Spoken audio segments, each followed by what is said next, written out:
thrilled to be at Slush here. I'm Michael. I'm the head of growth at HelloTalk. We're a language exchange network, and I'll explain what that is a bit. But mainly what I want to talk about is how we took a different path to a very crowded language learning market and became successful in doing so, and potentially how you can use these same concepts with your own business. So language exchange, essentially what that means is that we pair you with a native speaker of a language that you want to learn, who in turn wants to learn your language. If you're an English speaker and you want to learn Chinese, we pair you with a Chinese speaker that wants to learn English. So it's all done through an instant messaging interface, like you can see here, but we add in a lot of powerful language learning tools to make conversations simple. So things like instant translations, transliterations, text-to-speech, you can correct your partner, and so on. So we're at over 7 million members now, and we support over 150 languages. So you can see it's a pretty simple concept. You enter the app, we show you a list of users. You can immediately start to enter the conversation and just talk to anyone and have normal interactions. We also have a moments feed, which is a public place where you can post anything that all native speakers of your learning language will see. So it's an awesome place to get crowdsourced information on language questions or really any topic you want. So it didn't start like this. You know, we entered the market in 2013 to what looked like a really crowded market, right? And if you took a step back, it kind of was split in two sections or two channels. The first channel of the market was self-guided content. So this is content in many different forms, be it an app, a website, an ebook, and companies in here are things like Rosetta Stone, Duolingo, Babbel, basically any content that you consume on your own. The other side is human interaction. So these can be institutions where you actually physically go and learn from a teacher, but there's also a ton of online institutions, private tutors, and so on to teach you with human instruction. And this market's huge. It's an $80 billion market, and it's only getting bigger. But the problem was, what our founder saw in 2013, or rather a year before that when we started, is that there was no way to actually practice a language with native speakers, right? If you weren't directly around them. And the ironic thing is that's the only way to achieve fluency or proficiency in a language. Yet there was nothing out there like that. Of course there was Skype, right? But you had to know the person. It had to be an existing friend, and it was hard to coordinate that.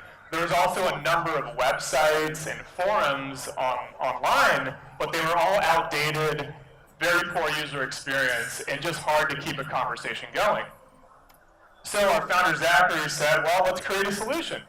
And he created basically a very stripped down version of what we have right now, an instant messaging client, right, where you can connect with other language learners all over the world.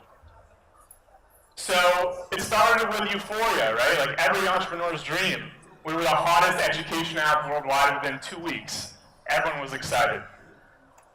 Unfortunately, reality hit shortly after that, right? And we realized the initial growth doesn't last. If you start a business yourself or you led growth for an early stage company, you know this is always the case. The peak never lasts. And after that, what Paul Graham of Y Combinator calls the trough of sorrow is when you really, the rubber hits the road and you have to figure out where do we find our users. So for Zach at this early stage, in the early stage team, what he started doing and what we continue to do to this day is we listen for signals outside the product, right? That's key. Get outside the product, look for where your users are hanging out. So this is an example in the early days of a post on Weibo by one of our Chinese users who had found a language partner in Korea, and his Korean partner was sending him gifts of candy and Korean food. So this was a really cool human interaction, right? That's pretty unique in the context of language learning. And we would see tweets like this, and we still do every day, where people are saying, can we take a moment, thank HelloTalk, I found so many friends and learn so much about other countries. Not necessarily the language, but the countries.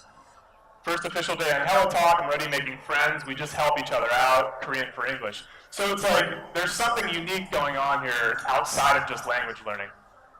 So we took an even closer look, and when we really dug deeper, we saw some really interesting subcultures emerging. And this person here is saying, I'm not even surprised that every American person I've come across on HelloTalk is interested in K-pop and arcade boos. So I don't know if you guys are K-pop fans, but a K-boo is a foreigner who's a fanatic about Korean culture. Like, they literally want to be Korean. Very passionate group. This other guy is saying, just discussing my anime taste on HelloTalk in Japanese.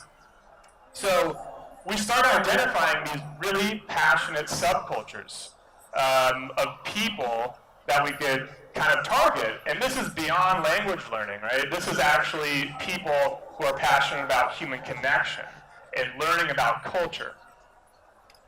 So we kind of, at that point, realized we're taking a different path here to this language learning market than anyone else. The channel was social interactions, right? Like, that's a different path to the market, but we stumbled on a gateway market, which was cultural learning. And if you think about it, if you're not a hardcore linguist, right, the reason you start learning a language is generally something about culture. It's, you like the food of a country, maybe you're attracted to the people, maybe you like the music. Whatever it is, there's something that leads you to the point of actually learning a language. So we decided, you know, there's something here that we're onto. We need to double down on this strategy and penetrate these subculture markets. So from that point up until now, we've done thousands of videos on YouTube, partnered with other content creators in these subcultures like K-pop, anime, and so on, that have generated millions of views for us and have been our biggest driver of growth besides organic word of mouth. So it's been incredibly helpful. But unfortunately, if you've ever started a business or been doing digital marketing before, you know that every marketing channel dries up. So this is kind of happening right now with influencer marketing, where it's just getting way too expensive to get to the top tier talent, which we need to really move the needle in terms of our growth.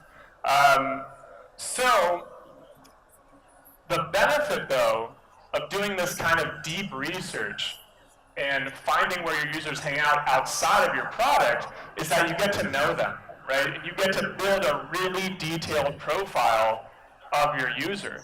So for us, if we're talking about translating this to display ads, right, or going to social media marketing, display ads in social media, if we were to target users based on a general market, English speakers learning Korean, the acquisition cost for them is so high that we can't even compete. Companies like Rosetta Stone would kill us. They have millions of dollars to spend on this. So because we have such a detailed profile of our user, for example, we can target an English speaker learning Korean that likes the BTS K-pop band, that watches Signal K-drama, that likes to eat kimchi. If we combine all these together, we can drive our acquisition costs down to a fraction of the cost of what you would with a mass market campaign. And so we get approached by ad agencies like every week, sometimes every day, and we tell them our acquisition costs per user, and they can't believe it. They think we're lying. But it's because we have such a detailed profile of our user. So this different path we took, it led us to this new related market, which was cultural interests, right? And that was a huge win for us that any other type of service with a language learning context wouldn't have, right? Like a static content, Duolingo, or any type of static content doesn't have that cultural appeal. It also turned our competitors, for example, someone like a Duolingo, into a partner. Because if you're thinking about an app like Duolingo, it's for learning vocabulary. Well, the perfect complement to that is to learn vocabulary then put it to use in a real conversation, right, with native speakers. And most importantly, taking this a step further, it gave us the vision to become a true platform. So, as I mentioned earlier, there's the side of the market for self-guided content, and then there's the side of the market for human instruction. Well, because we've created this social layer in HelloTalk, we now can become a platform where we actually pull both of those sides into HelloTalk and bring it all under one roof. So I'll give you a sneak peek of what we're working on and what I'm talking about. So on the left here is like your typical chat list in HelloTalk with all your language exchange conversations, but we've basically created what's similar to a service account in WeChat, if you're familiar with that, where we've added the ability to go in, and in this case, you can instantly request and connect with a professional tutor to teach you a language. So it's, like I said, similar to the WeChat interface where you enter, you can engage in a chat conversation, and then you could pick a specific topic, and all this is dynamic HTML content that we can customize. So it's really powerful, and you can imagine we can bring all kinds of other service providers in here as well on both sides of the equation, as I was talking about earlier. So if you're thinking about how to apply this to your own business, here's some thoughts.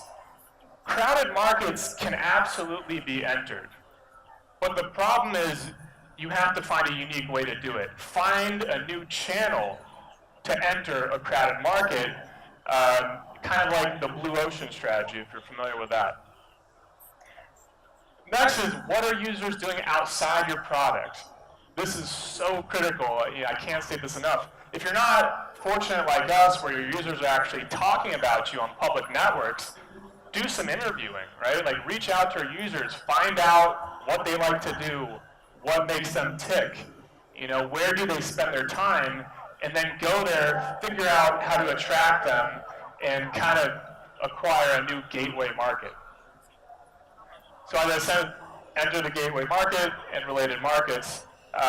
And then finally, remember that channels always dry up over time, right? But if you have this detailed profile of your user, you're going to be able to carry that over to all kinds of different acquisition channels. So as I mentioned, in our case, we can take that detailed profile that we've learned about through doing all this social research and apply it to channels like display ads and all kinds of other ways to acquire our users. So hopefully those tips are helpful for you, and I'll be walking around today and would love to talk to any of you if you have more questions about this. Thank you.